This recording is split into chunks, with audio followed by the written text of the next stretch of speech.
ஒருவர் மீது ஒருவரான அந்த புகார் மனு எதை காட்டுகிறது, எங்கே போய் முடியும்? 2026 தேர்தலில் வந்திருக்கிற கட்சி விசில் அடிக்கக்கூடிய கட்சி விஜய். கொறடா பதவிக்கு எப்படி ரெண்டு தரப்புலேயும் ரொம்ப முட்டி மோதுறாங்களே. எம்ஜிஆர் காலத்துலேருந்து கொறடா பதவி ஒரு முக்கியமான பதவியாக தான் இருந்தது. கொறடா பணின்றது எம்எல்ஏக்களை எப்போ அவங்க வேவு பார்க்குற மாதிரி எம்எல்ஏக்கள் எல்லாரும் வராங்களா, தினந்தோறும் வந்திருக்காங்களா, கையெழுத்திட்டுருக்காங்களா, போகிறாங்களா, வராதவங்க யார், வரலன்னா உடனே ஃபோன் போகும், அவங்கள கூப்பிட்டு வர்த்திக்கிறது. முதலமைச்சருக்கு இல்லாத கஷ்டம், வேலைகள்லாம் இல்லாத கஷ்டம் கொறடாவுக்கு உண்டு.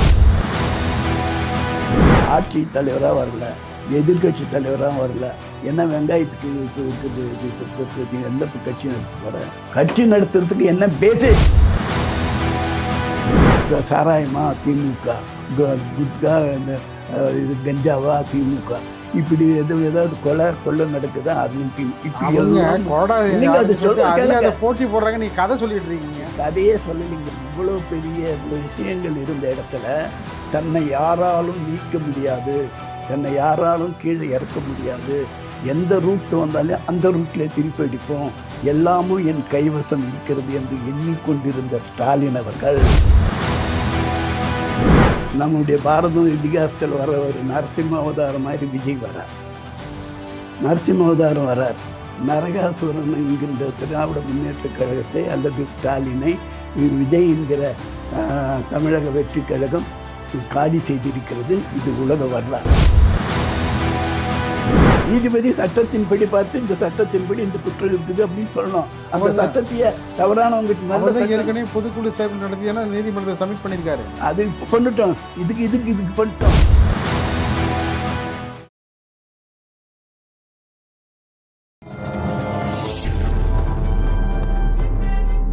பத்திரிகை.com நேயர்களுக்கு இனிய வணக்கம். பரபரப்பான அரசியல் சூழலில் நம்மோடு இணைந்திருப்பவர் புதிய நீதி கட்சியினுடைய பொதுச் செயலாளரும் முன்னாள் சட்டப்பேரவை உறுப்பினருமான திரு கோ. சமரசம் அவர்கள். வணக்கம் ஐயா. வணக்கம். இப்போ கொறடா விவகாரம் தமிழக அரசியல் களத்தில் ரொம்ப பேசும் பொருளாக மாறிக்கிட்டு இருக்கு. சிவி சண்முகம் அணியில் இருக்கிற கொறடா விஜயபாஸ்கர் என்னுடைய கட்டுப்பாட்டை மீறி 22 சட்டப்பேரவை உறுப்பினர் செயல்பட்டார் என்று அவர்கள் மீது நடவடிக்கை தேவை என அவர் மனு அளித்திருக்கிறார் சபாநாயகரை பார்த்து. அதே போல் எடப்பாடி பழனிசாமி தலைமையிலான அணியில் இருக்கிற கொறடா அக்ரிகேஷன் 25 பேர் மீதும் நடவடிக்கை எடுக்கணும் அப்படின்ட்டு அவரும் மனு கொடுத்துருக்கார். ஒருவர் மீது ஒருவரான அந்த புகார் மனு எதை காட்டுகிறது, எங்கே போய் முடியும்? இது எல்லாவற்றுக்கும் பேசிக் பார்க்கணும். முதல்ல வெற்றி எப்படி கிடச்சிச்சின்னு பார்க்கணும். இந்த வெற்றி 2026 தேர்தலில் வந்திருக்கிற கட்சி விசில் அடிக்கக்கூடிய கட்சி விஜய் கட்சி. அது எப்படி வந்தது அப்படின்னு பார்த்தா, நீங்கள் சமய நெறி, சமூக நெறி, சட்ட நெறி, உலக நாகரிகத்தின் பரிணாம வளர்ச்சி, சமயத்தை தழுவாத ஒரு சமுதாயமோ சமுதாயத்திற்கு உதவாத ஒரு சட்டமோ உலகத்தில் இருக்காது. சமய நெறியிலே ஒரு விஷயம் சொல்லியிருக்கிறான். ஒருத்தன் எனக்கு சாவே இல்லைன்னா, எனக்கு சாவே இல்லை, என்னை யாரும் நீக்க முடியாது, சாகடிக்க முடியாதுன்னா, அதுக்கு என்னென்ன வர வாங்கணுன்னா, எனக்கு வீட்லேயும் சாவு இல்லை, வெளியிலையும் சாவு இல்லைன்னா ஒன்று. அப்புறம் எனக்கு ரத்தம் சிந்தனாவே நான் அது உருவமாக மாறி அப்படியே வந்துடும் திரும்பவும்னா 2. 3வது, மனிதனாலும் எனக்கு சாவு இல்லை, மிருகத்தினாலும் சாவு இல்லைன்னா. இப்படி எதனாலையும் என்னை ஒன்றும் பண்ண முடியாது என்ற நிலையில் ஊடகங்களா திமுக, கலையா திமுக, அரசியலா திமுக, வணிகமா திமுக, இப்போ சாராயமா திமுக, குட்கா இது கஞ்சாவா திமுக, இப்படி ஏதாவது கொள்ளை நடக்குதா அதுலேயும் போட்டி போடுறாங்க. நீ கதை சொல்லிட்டு இருக்கீங்க. கதையே சொல்லலைங்க. இவ்வளோ பெரிய விஷயங்கள் இருந்த இடத்துல தன்னை யாராலும் நீக்க முடியாது, தன்னை யாராலும் கீழே இறக்க முடியாது, எந்த ரூட் வந்தாலும் அந்த ரூட்டில் திருப்பி அடிப்போம், எல்லாமும் என் கைவசம் இருக்கிறது என்று எண்ணிக்கொண்டிருந்த ஸ்டாலின் அவர்கள் அதிமுகவால் ஜெயிக்க முடியாது, அதிமுகவுக்குள்ளே பல விஷயத்தை உருவாக்கி வச்சுட்டார். பாஜக வீழ்த்த முடியாதுன்னு வெளியே பேசிக்கின்னு பாஜகவுக்கிட்ட எந்தெந்த கனிமொழி அனுப்பிச்சு என்னென்ன பேசுறது, கனிமொழியால் அது அங்கே ஆராசா அவங்களை வச்சு என்னென்ன அது ஒரு வகையாக நடக்க வச்சுக்கிட்டார். வச்சுட்டு இப்படி பார்க்கும்போது அங்கேருந்து தான் ஒருத்தன் பிறக்கிறான். நம்முடைய பாரதம் இதிகாசத்தில் வர ஒரு நரசிம்ம அவதாரம் மாதிரி விஜய் வரார். நரசிம்ம அவதாரம் வரார். அடிக்கிறார். இவர் தூணியில் இருக்கிறார், துரும்பியில் இங்கே இருப்பான்ட்டு வர்றார். வெளியே வெளியே வந்து வெளியிலையும் சாவு இல்லை, வீட்லேயும் சாவு இல்லை, உள்ளேயும் சாவு இல்லைன்னா ஹாஸ்பிட்டலில் வச்சுக்கினார். பகல்லையும் சாவு இல்லை, இரவுலையும் சாவு இல்லைன்னார். அந்தி பொழுதில் வச்சுக்கினார். ராத்திரின்னு சொல்ல முடியாது, 5 மணி எந்த சொல்லுவீங்க, அங்கே வச்சுக்கினார். ரத்தம் சிந்தனை அங்கே சாவில்லை, மறு இது வந்துட்டுனார். அப்படியே ரத்தத்தை குடிச்சிட்டார். மனிதனும் மிருகமான உருவத்தில் வந்து ரத்தத்தை அப்படியே உரிச்சு குடித்து பகலும் இல்லாமல் பொழுதும் இரவும் இல்லாத இடத்தில் பிடிச்சி எப்படி காலி பண்ணாரோ அப்படி 2026 நரகாசுரன் என்கின்ற திராவிட முன்னேற்றக் கழகத்தை அல்லது ஸ்டாலினை விஜய் என்கிற தமிழக வெற்றி கழகம் காலி செய்திருக்கிறது. இது உலக வரலாறு. மீண்டும் அந்த இது நீங்கள் சொன்ன இதுக்கு வரேன். அப்படிப்பட்ட நிலையில் யார் தீய சக்தியை அப்படின்னு சொல்லும்போது எம்ஜிஆர் யார் சொன்னால், அந்த அம்மா என்ன சொன்னார், அதற்கு பிறகு எடப்பாடியார் என்ன சொன்னார் அப்படின்னு வரும்போது இந்த திமுக ஒரு தீய சக்தி அப்படின்னு வந்துடுச்சு. அந்த தீய சக்தி என்று வரக்கூடிய விஜயும் சொன்னார். தீய சக்தின்னு சொல்லக்கூடிய ரெண்டும் ஒன்று சேர்ந்ததா எலெக்ஷன் பிறகு அப்படிதான் கேள்விக்குறி. நீங்கள் கேட்குற இடத்துக்கு வராங்க. இந்த இடத்துல ஒரு ரெண்டாக பிரிஞ்சிட்டோம். அது முதல்ல யார் கேட்கணும்? நான் முதல்வராக இருந்தேன், எதிர்கட்சி தலைவராகிட்டேன், இப்போ மீண்டும் ஏதாவது ஆகணும்னா என்ன பண்ணுறதுன்னா அது முயற்சி பண்ணி எல்லா வகையிலும் எடப்பாடியார் செய்யட்டும். அது தவறுனா என்ன செய்யணும்? வழியே பார்க்கணுமா, வேறு எதையாவது பார்க்கணுமா, எண்ணி பார்க்கணும். அந்த அடிப்படையில் நீராக போய் சேர்ந்து கேட்டிருக்கணும்.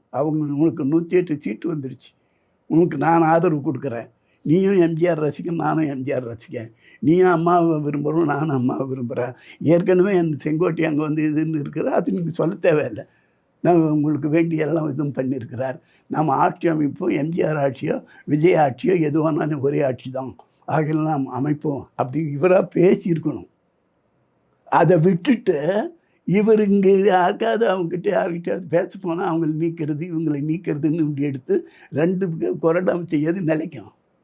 உண்மை விட நீ எவ்வளோ நீ முதல்ல உண்மையிடம் ஒப்படைச்சதே, நீ முதல்வராக வந்ததே நீர் எலெக்ஷன் நின்று ஜெயிச்ச ஆள் அல்ல, அம்மாவால் வந்தவங்களை உங்களிடம் ஒப்படைச்சாங்க. அதுக்குள்ளே சில சிக்கலெல்லாம் வந்துச்சு மத்தியில். அதையெல்லாம் மிக தைரியமாகவே நீங்கள் எதிர்த்து போரிட்டு வெற்றி பெற்றீர்கள், வாழ்த்துக்கள். ஆனால் அதுக்கு பிறகு பல தோல்வி, உள்ளாட்சி இது மற்ற தேர்தல் அது இதில் நம்ம இழந்துட்டோம். சரி ரைட், ஏதோ ஒன்று இருக்கும் அப்படிங்கிற மாதிரி. இப்போ இது அற்புதமான ஒரு தேர்தல், உங்களுக்கு மிக நல்ல வசதி வாய்ப்பு கொடுத்த தேர்தல், உழைப்பு கடுமையாக உழைத்தீர்கள் எப்படியும் வரும்னு. நீங்கள் வரலன்னு சொன்னோன்னே என்ன பண்ணணும்? நான் முதலமைச்சர் ஆகணுன்ற ஒரே நோக்கத்தில் யாரை நீக்கணுமோ தேவையில்லாத எல்லாரையும் பிடிச்சிருந்தீங்க. நீக்கிட்டு இருந்தால் அவங்க வந்து நீங்கள் அம்மாவுக்கு விரோதமாக எம்ஜிஆருக்கு விரோதமாக ஒரு விரோதியே நீங்கள் சேர்ந்து ஒரு ஆட்சி அமைக்கலான்னு இருக்கலாமா? அப்படி வந்துட்டு அதுலேருந்து நீங்கள் விடுதலை பெற முடியாது. என்ன செய்ய போகிறீங்க? எதிர்கால தொண்டர்களுக்கு, இந்த கட்சியே நம்பி இருக்கிறவங்களுக்கு, அம்மாவையே எம்ஜிஆரையே தெய்வமாக வணங்கக்கூடியவங்களுக்கு உம்முடைய வரப்பிரசாதம் என்ன, தொண்டு என்ன? அவர்கள் வைத்து கொண்டு விட்டு போயிருக்கிற பல கோடி பல அறக்கட்டளைகள் சொத்துக்கள் இருக்கிறது, அதை யாருக்கு எப்படி எடுத்துக்க போகிறீங்க? அது எப்படி தொண்டனுக்கு போய் சேரப்போகுது? இதெல்லாம் கேள்வி. இந்த நிலையில் நான் உங்களை நீக்குகிறேன், அதுக்கப்புறம் கட்சி பொறுப்புலேருந்து நீக்கிட்டாராம், ஆட்சி பொறுப்புலேருந்து சஸ்பெண்ட் பண்ணுறாரு எம்எல்ஏன்ட்டு, அப்புறம் அவங்க கட்சி பொறுப்புலேருந்து எடுக்கிறாரு. எப்போ நீ எத்தனை பர்சன்டேஜ் வச்சு நீ எடுக்கிற? எவ்வளோ பர்சன்டேஜ் இருந்தால் ஜெயிக்க முடியும்? அது எண்ணி பார்க்க வேண்டாமா? எவ்வளோ கையில் வச்சிருக்கிற? உம்முடைய கட்சிக்காரர்கள் பிறகு இப்போது எத்தனை பேர் இருக்கிறார்கள்? அவர் ஏன் நீக்கிறாருன்னா அது ஒரு அரசியல் இருக்குது. எப்படின்னா, பொதுக்குழு கூட்டம் நாளைக்கு கூட்டுற பொழுது இவர்கள் நீக்கினவங்க யாரும் அங்கே வந்து ஒன்றும் பண்ண முடியாதுல்ல. அப்படி நீங்கள் நினைக்கிறீங்க. நீக்கிறவங்க யாரும் நீங்கள் நீக்கினா அவங்க நீங்கிற ஆளுங்க இல்லை, உண்மையாக ஆட்சி படித்தவங்க தான் அவங்க. உண்மை நீ என்னன்னு அவங்கெல்லாம் சாட்டிங்க பம்பருங்க, நீ பம்பருன்னா அவங்க சாட்டியாக இருந்த ஆட்சி படித்தவங்க. நீங்கள் இருந்து இல்லைன்னு சொன்னால் அவங்க வெளியே போயிடுவாங்கன்னு கனவுல கூட கருதாத. நீங்கள் வெளியேற்றுறதுக்கு உங்களுக்கு உரிமை இல்லைன்னு கொண்டு வருவாங்க. ஏன் இல்லை, அப்படி எப்படி இருக்குது அப்படின்னு சொன்னால் அங்கே நடக்கும். இல்லை, இப்போது நீங்கள் ஒரு கட்சியோட பொதுச்செயலர் இருக்கீங்க, பொதுச்செயலருக்கு உள்ள அதிகாரம்னு ஒன்று இருக்குல்ல, இருக்குங்க. அதை பார்க்கணும்ல. அதிகாரத்தை துஷ்பிரயோகம் பண்ணால், சட்டத்தை துஷ்பிரயோகம் பண்ணால் அந்த பொறுப்பு அந்த ஜட்ஜிக்கு இருக்குமா? நீதிபதிக்கே? நீதிபதி சட்டத்தின்படி பார்த்து இந்த சட்டத்தின்படி இந்த குற்றம் இருக்குது அப்படின்னு சொல்லணும். அந்த சட்டத்தையே தவறானவங்க ஏற்கனவே பொதுக்குழு செயற்குழு நடத்தி தானே நீதிமன்றத்தை சப்மிட் பண்ணியிருக்காரு. அது இப்போ பண்ணிட்டோம், இதுக்கு பண்ணிட்டோம். இவருக்கு ஆதரவாக எத்தனை பேர் இருக்கிறாங்க, எதிர்ப்பாக எத்தனை பேர் இருக்கிறாங்க, இப்போ எவ்வளோ பேர் இப்போ எதிர்த்தாங்க எம்எல்ஏக்கள் உங்களோட? 25 பேர் வந்து ஆதரவு தெரிவிச்சிருக்காங்க விஜய்க்கு. 22 பேர் இவர்கிட்ட இருக்காங்க எடப்பாடி கிட்ட. அப்போ எது யாருக்கு அதிகமாக இருக்குது? சிவி சண்முகத்துக்கு. அப்போ அந்த அதிகமானவங்களை நீ எப்படி குறைஞ்சி தட்ட முடியும், பண்ண இப்போ முடியும்? சட்டப்பேரவையில் நிரூபிச்சிட்டாருங்க சிவி சண்முகம். ஆ இப்போ வந்து வெளியில வந்து பொதுக்குழு கூட்டி அங்க நிரூபிக்கணும். அதுவும் வராங்க, அவங்க வராங்க. நீங்கள் அவங்க வராமே பண்ணலான்னு பார்க்குறீங்க. ஒரு பகுதியே கழிச்சு எடுத்துட்டு நீங்கள் கல் எடுக்கிறதுக்கு பதிலாக தானியத்தை தள்ளி போட்டீங்க. கல் வச்சுருக்கிறீங்க கையில். அவருக்கு கை கொடுத்ததே இந்த வட மாவட்டம் ஃபுல்லாக தான் கை கொடுத்தது. அது ஏதாவது இல்லை நம்ம அதையும் பேசணும்ல. பார்த்தீங்கன்னா எல்லா இடத்துலையும் விஜய் வந்து நின்னார். இந்த பக்கத்தில் வந்து நிற்கவே முடியல.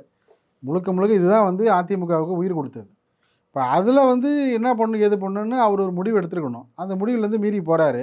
பொதுக்குழு வந்து போட்டி போட்டு பொதுக்குழு நடத்துனாங்கன்னா யாருடைய கை ஓங்கும்? சிவி சண்முகம் கை ஓங்குமா, எடப்பாடி கை ஓங்குமா? நீங்கள் மெஜாரிட்டியாக இருக்காங்களோ அந்த கை தானே ஓங்கும். பொதுக்குழு உறுப்பினர் யார் எடுக்கிறாங்க, யார் எடுக்க போகிறாங்க? அது தெரியும். இப்போ நீங்கள் ஏதாவது எடப்பாடி யார் முதல்வராக வரல, துணை முதல்வராக வரல, ஆட்சி தலைவராக வரல, எதிர்கட்சி தலைவராக வரல. என்ன வெங்காயத்துக்கு இப்போ இருக்கிறது? இது இப்போ பொறுப்பு எந்த கட்சி நடத்த போகிற? கட்சி நடத்துறதுக்கு என்ன பேசிக்?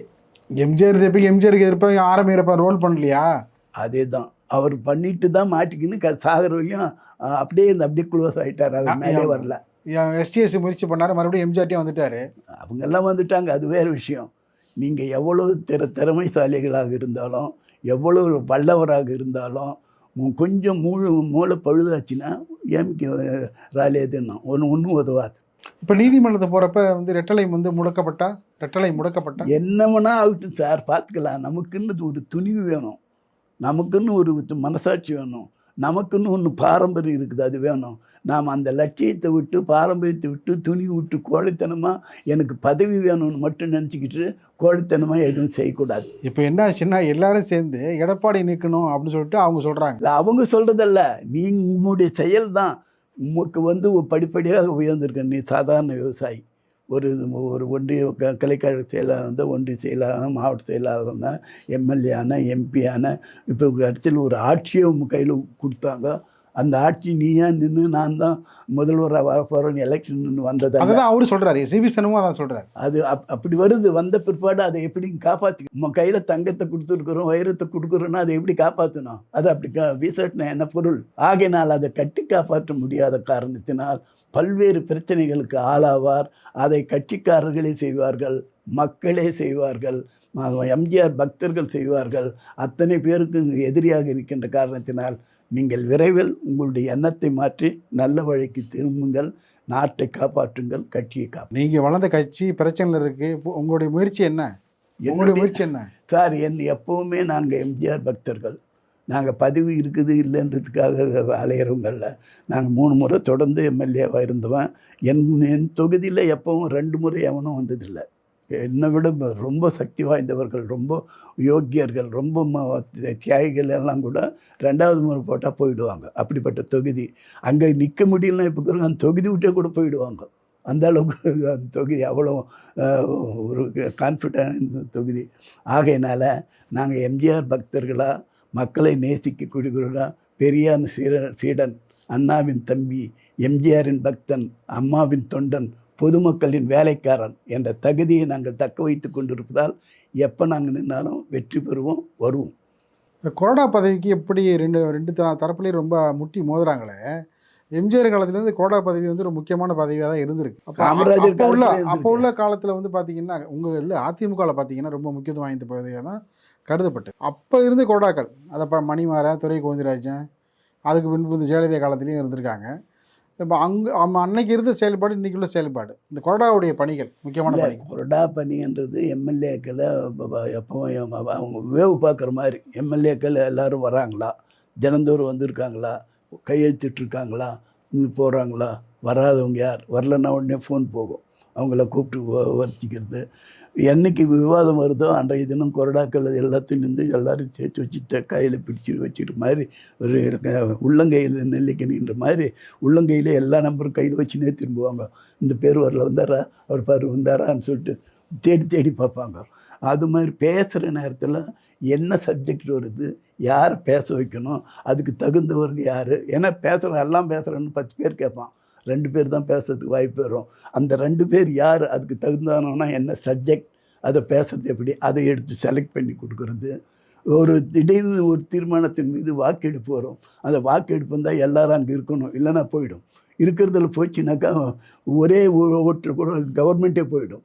அந்த கவர்மெண்ட் நிலைக்கணும்னு சொன்னால் அந்த அவங்கள எல்லாம் சேர்த்து வச்சு அவங்க இது அந்த வாக்கெடுப்பு நேரத்தில் உள்ளே இருக்கணும். இதெல்லாம் அதுங்க இருக்கக்கூடிய அற்புதமான வேலைகள். மந்திரிகளுக்கு இல்லாத கஷ்டம், முதலமைச்சருக்கு இல்லாத கஷ்டம், வேற இதுங்கெல்லாம் இல்லாத கஷ்டம் கொறடாவுக்கு உண்டு. அவங்க தான் பொறுப்பு. ஆகையினால அற்புதமான அது ஒரு இது ஸ்பீக்கருக்கே இல்லாத ஒரு உண்டு அந்த பொறுப்பினுடைய தன்மை, சக்தி. ஆகையினால் அது மிக அற்புதமானது. அதை மிக நல்ல முறையில் செய்கிறாங்க. அது முறையில் அது எந்த தீங்கும் வராது. அவர்களால் யாருக்கும் பாதிப்பு வந்ததாக அந்த காலத்திலேருந்து சுப்ராயல் ரெட்டியார் காலத்திலேருந்து இதுவரை இருக்கிற யார் மீது ஒன்றும் பெருசாக சொல்லிட முடியாது. அவங்க கடமையை அவர்கள் செய்வார்கள். அது நிச்சயம் வெற்றியடையும். மிக்க நன்றி ஐயா. வணக்கம்.